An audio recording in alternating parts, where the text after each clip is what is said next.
So around 4 p.m. to around 4:30 p.m. or thereabout, I was at the South Ferry on the one train. The train I just returned from the Manhattan, like 1:30.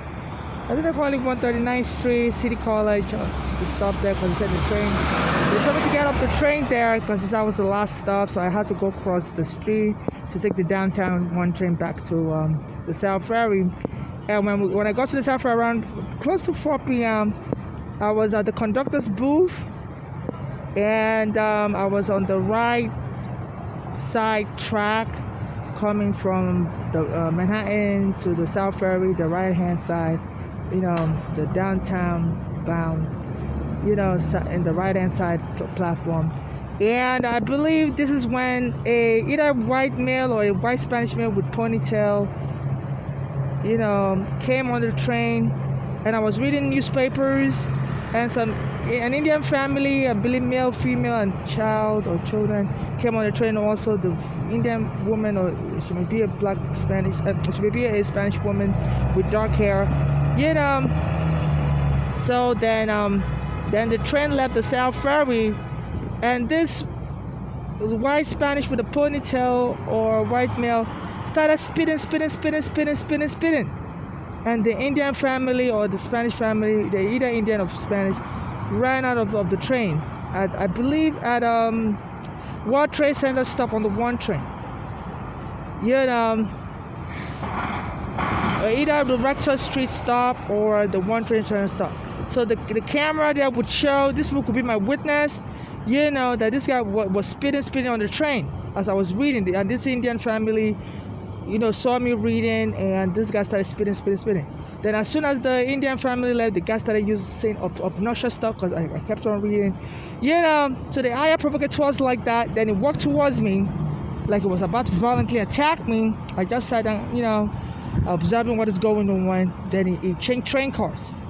He changed train cars, walked through the emergency door like he was trying to cover up his act or whatever, trying to avoid the camera, so he didn't leave the train, just train cars through the emergency door. So this Indian family, I believe, they can be my witness if the camera picks them up, because now they know when I buy food, they're saying all provocateurs like that to be spitting on the floor. So I'm buying food, and I believe they even, some of the food I buy from the restaurant is tainted because, they treat me bad in some of the restaurant I go to buy food. So they said this MTA has a torture program in which they hope to harm homeless people, 50 homeless, and so they've been using provocateurs like that to harass me, and try to make you look like you're mentally ill, make you angry all day, so that because under the law in New York, the police can kill you if somebody accuses you of being loud and angry, and for the self-defense and public safety, the police are allowed to kill under public law. So they did that to me in 2019. They had this Caribbean female follow me around the train during Trump being president and doing immigration raid. And on July 23rd, 2019, I was at the Prospect Park train station bathroom, and this Caribbean female came in and she was playing with the hand dryer. I just read in the newspaper back then also that somebody had died in the Bronx from heat exhaustion. So they find, they have a surveillance system to try to find what would trigger me, what could possibly make me angry, what could possibly cause me to have fears. They're using advanced surveillance, and they're using this torture method like Guantanamo Bay CIA torture program. So it's like they study me. So they found out, I just read in the newspaper that somebody died of heat exhaustion in the Bronx. So they sent this Caribbean woman on July 23, 2019 to come into the bathroom with me. She's been following me around for weeks, and then all of a sudden she started playing with the hand dryer, and I told her, can you please stop it? And she turned up all the hot water. There was steam all over the bathroom with no window. Prospect Park Station Q train bathroom, female bathroom. So I said, can you please stop doing that? Somebody just died in the Bronx, and she wouldn't stop. She said she was washing her underwear, and she needs to use the hand dryer to dry it, and she would turn up all the hot water, and I couldn't breathe at some point. So I started recording her. There was smoke everywhere in the bathroom. I said, I'm going to send this video out, and you're going to be arrested. I said, then I left the bathroom because she always menaces me in the bathroom. I had to call 911, report to the police, and the police wouldn't help me. that I'm being followed, especially in that Prospect Park bathroom and any other bathroom I use. So she was like part of the team they were using to harass me for booking tours. So anytime they just try to, they study me all day. If I read a newspaper, if anything I watch in the news, and they feel, they can then use that to manipulate me, to get me angry, to get me scared.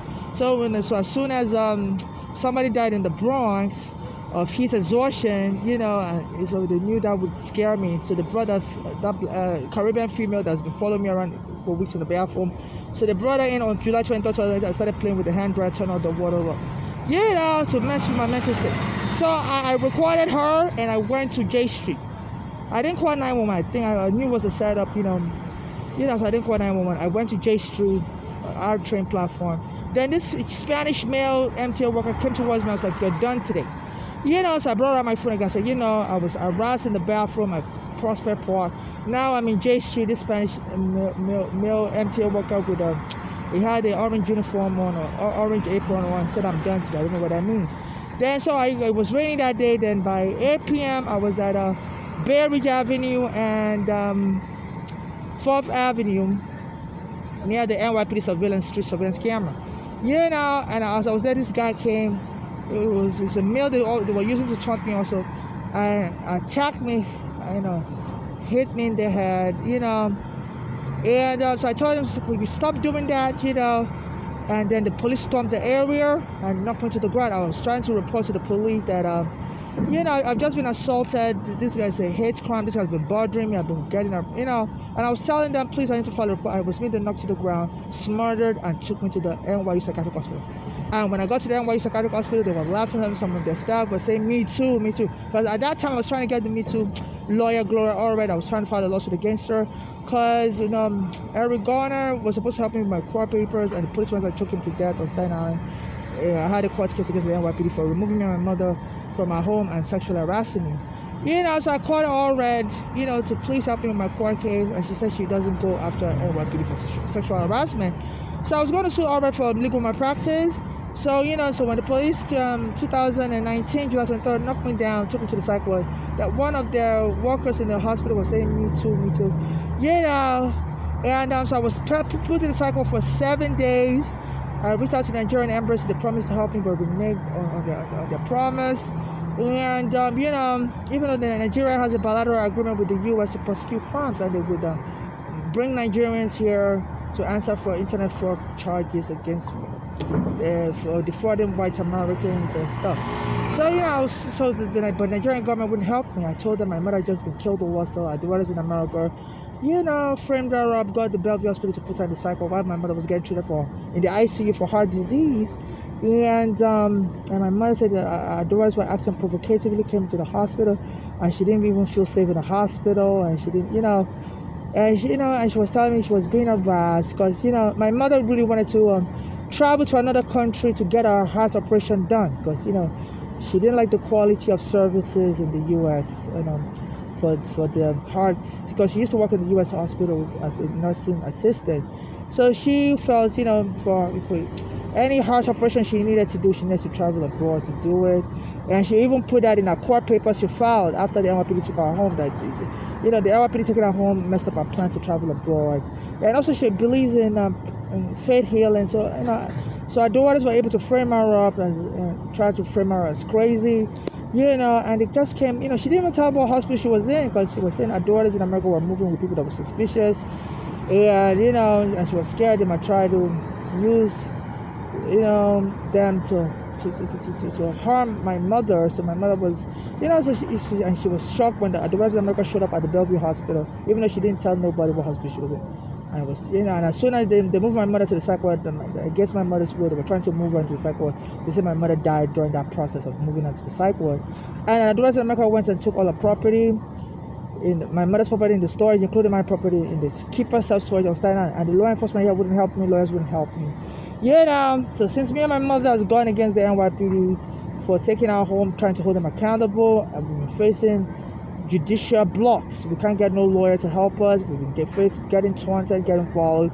So now they, so this MTA has joined in. Anytime I'm on the train, they have their people harass me. So today I was on the train And between 4 p.m. and 4:30 p.m., they had this guy speeding and walking towards me, and an Indian family ran away. So these are important witnesses. And also on my way from 130, is it 139th Street? They call, I don't know the name of that street, but it's the City College stop on the 1 train. So on my way here from the City College stop, from the 1 train rather, to South Ferries, they had this two, I believe they were white guys, and all of a sudden, it came and planted his booty, and was using it to touch me, while I was reading the newspaper. So by the time we got to the South Ferry, then this white Spanish or white male came on the train with the ponytail and started spitting, causing the Indian family to flee the train, either at Spectrum Street or the World Trade Center, between 4 p.m. and 4:30 p.m. So they hire provocateurs, and they say the aim is to get you angry, and so they can commit you and get you killed by the police or move you to the psych ward. And so they find that there's a loophole in the U.S. law, but hated by the U.S. Supreme Court decisions, that the police can kill for self-defense to protect the community, especially when they feel somebody is acting, is angry, And also they've stolen all my clothing, so all I have is my jacket I'm wearing. So they really set me up. So they said they killed a black American like that was wearing a jacket in the summer of August 2019, Elijah McCain in Colorado. And the police, say they were trying to put him in a psych ward and choked him down, had drugs, ketamine, psychiatric drugs to sedate him, and he ended up dying. And the police got away with it. So they find loopholes in the law like that will enable them kill, and they target me. So this was happening. So the MT has a torture program, and so with the Me Too, and I'm being arrested everywhere, even the Pier 25 bathroom I use near the Borough Master Community College, West Side Highway, they bring people there to frame me up. They will lie on me that I stole something from them, and they said they wanted to take me to psych ward. So they are hiring all these people to attack me everywhere, in the train, in the bathroom, and at the Washington Market Park, they have 2 black American workers, 1 male, 1 female. They will also, attack me when I'm trying to use the bathroom, insult me, So they're hiring all these people, and they believe they can just make you look like you're mentally ill, and then get the police to kill you. Because they said Elijah McCain, a black American in Colorado, somebody called 911 saying he looked crazy, was wearing a jacket in the summer, and the police came and killed him, choked him, and the police got away with it. So this is what is going on. So I'm being tortured, I'm being denied services, even though I was vacated wrongfully by the City of New York, and under the law, under the settlement agreement the City of New York signed with people that are vacated, which covers future vacate orders like mine. I was vacated unlawfully in 2010 in my Staten Island home. The agreement was signed since 1990. The city is supposed to provide me a hotel. I've been reaching out to them. They refused to provide me a hotel. My mother reached out to them before she was also killed. They didn't provide her with a hotel. So it's been 13 years of being stuck out here on the street, homeless and stuck, and being tortured. And they have black Americans treated like slaves, Spanish people treated like slaves. And now it's spitting. People are running away. When they start spitting at me like that, people start running away from the train. So it happened between 4 p.m. and 4:30. A white Spanish male or white male with a ponytail started spitting as I was reading the newspaper on the train. Between South Ferry Station and World Trade Center. And this Spanish family or Indian family ran out. And I believe the camera will pick them up. So they'll be important witness. Because, if you don't have witness like that, they'll try to, they'll try to cover it up that you're just crazy. You're just making stuff up. So there's witnesses to the torture I'm experiencing. My Google Drive is like 200 gigabytes strong. So this is what's going on.